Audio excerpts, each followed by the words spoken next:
entire weight of the world on their shoulders, well, you are exactly where you need to be. Today, we're diving deep into the biological and evolutionary reality behind why some people just feel the world so incredibly deeply. We're going to completely reframe what you might have always thought of as a flaw, and we're going to uncover the massive hidden power behind it. So let me ask you a question right off the bat. And this might hit a little close to home, but are you an emotional sponge? Do you find yourself just constantly soaking up the feelings of everyone around you without even trying? Like maybe you have a super brief conversation with a coworker, but your brain just keeps replaying tiny little details, glances, and exact tones of voice for days on end. Most people brush this off and joke about overthinking, but what we're actually looking at here isn't a choice. It's really not just a bad habit you can snap out of. Okay, let's dive into this. Section 1. The hidden emotional radar. Seeing the unseen. To really understand how this radar works, we've got to look at psychologist Albert Mehrabian's famous 7-38-55 rule. Listen to this. When we communicate emotion, the actual words we use, which, let's be honest, is what most of us use to hide how we're really feeling, only make up 7% of the message. The rest of it is exposed through tone of voice at 38% and body language at a massive 55%. While the average person is completely fooled by that tiny 7% of words, someone smiling and saying, "I'm fine," the highly sensitive brain is instantly downloading and processing the other 93% of the hidden truth. They're catching the swallowed sighs, the micro-expressions flashing by in a fraction of a second, the anxious foot tapping. Their brain literally registers an error message because the words just don't match the emotional frequency. And this deep processing triggers a wild phenomenon called emotional contagion. This isn't just feeling kind of bad for someone. It's an actual physiological event. Your mirror neuron system literally simulates another person's state physically inside your own body. If you see someone in pain, the pain processing area of your own brain actually lights up. This physical empathy turns you into a total sponge, soaking up the world's emotional trash. And actually, fun fact, back in ancient history, people with this exact trait were usually chosen as the spiritual connectors or shamans of their tribes, all because they could literally feel the energy of the community before anyone else even noticed a shift. But here's the kicker. This sensitivity doesn't stop at just human emotions. It bleeds into the physical environment too. In a typical brain, the thalamus acts as a gatekeeper, filtering out random background noise, like a humming air conditioner or a coworker chewing gum loudly. But for the deep feeler, that gatekeeper is basically fast asleep. All physical stimuli crash into the brain at the exact same volume. That's why a loud music festival or one of those busy open-plan offices isn't just annoying for them, it's literal physical torture. This low sensory threshold constantly triggers stress hormones, keeping their body locked in a state of defense. Moving on to Section 2, the science of deep feeling. Basically, the supercomputer brain. Let's look at the depth of processing loop.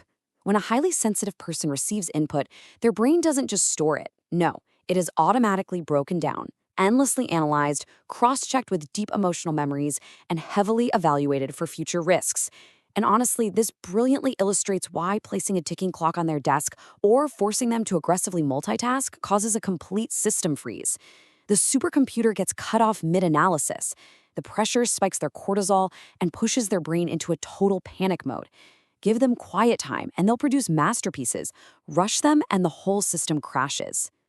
This supercomputer also tends to misinterpret certain social inputs, which leads to something called amygdala hijacking. For a deep feeler, a loud argument or some harsh criticism isn't just a social hiccup. Their brain connects social disharmony directly to a biological survival threat. The amygdala, which is the brain's fear center, totally takes over and floods the body with adrenaline. This evolutionary quirk triggers an intense freeze or fawn response. It perfectly explains why sensitive people often lose arguments, their minds just going totally blank, or why they rush to apologize when it's not even their fault.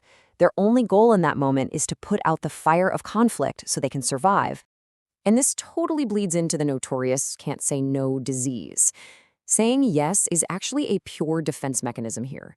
Neuroscience shows us that the human brain processes the pain of social rejection in the exact same neural area as physical pain. So, when a sensitive person is about to say no, they vividly picture the other person's disappointment, and that imagined sadness bounces back into their own body as a real physical ache. Self-sacrifice, like saying yes to a favor when they are dead on their feet exhausted, is just a quick painkiller against that intense guilt. Now, what's really interesting about this next concept is, well, let's jump to section 3, the orchid paradox, the sheer power of sensitivity. Because here's the beautiful flip side.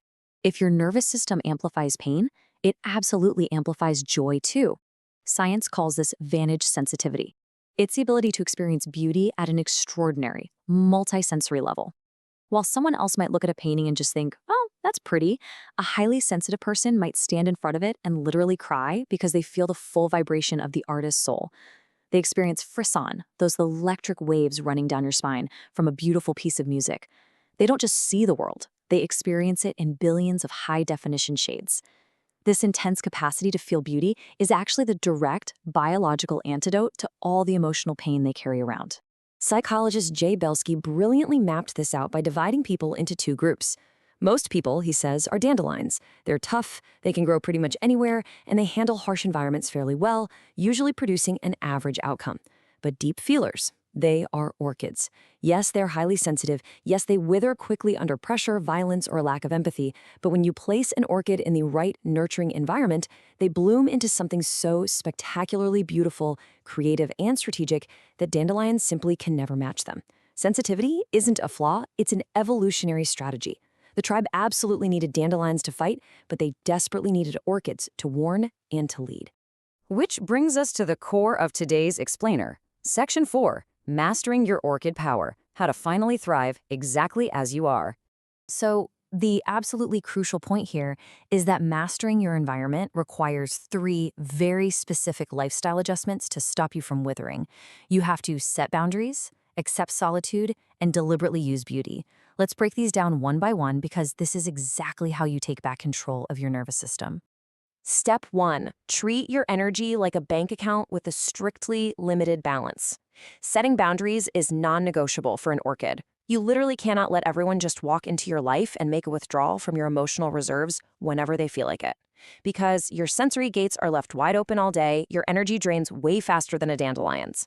Protecting your time and saying no is not being selfish. It's just basic financial management for your soul's energy account. Step 2 is to accept solitude. Extroverts recharge by going out and being around others, but you recharge by totally disconnecting. Sitting in a dark, quiet room isn't being antisocial. It provides what scientists call allostatic load reduction. It is literally giving your body the physical time it needs to clear out the toxic cortisol that's built up from being bombarded by sensory information all day long. You have to validate your need for this emergency care. Disconnecting from people isn't hate. It's just refueling an empty emotional gas tank so your engine doesn't completely shut down. And step 3 is to use beauty. Remember that vantage sensitivity we just talked about? You need to deliberately wield it. Art and nature are the absolute ultimate antidotes to your daily emotional toxins. You need to actively seek out stunning sunsets, put on music that gives you full-body chills, surround yourself with gentle touches and environments that genuinely spark joy. By doing this, you're leveraging your own biological design for healing. You are using your superpower to wash away all the emotional trash you've absorbed from the world. Listen, if you're sitting there resonating with everything we've covered today, I want you to know for sure that you are not alone and you are definitely not broken. Around 15 to 20% of the world's population is wired exactly like this. You belong to a massive, quiet tribe that is literally tasked with watching, deeply feeling, and processing the world on behalf of everyone else. Living so deeply can feel like a really cruel sentence if you don't understand how it works. But once you know how to master it, it's a wonderful, incredible privilege. You get to see the hidden rocks and the beautiful details that everyone else completely misses. So I'll leave you with this. Now that you actually know how your supercomputer brain works, will you stop trying to be a dandelion and instead steer your orchid power to see the magical glowing light at the bottom of the ocean? Protect your energy, seek out the beauty, and embrace the extraordinary way you experience this world. Thank you so much for joining me for this explainer. Keep learning, and I will see you next time.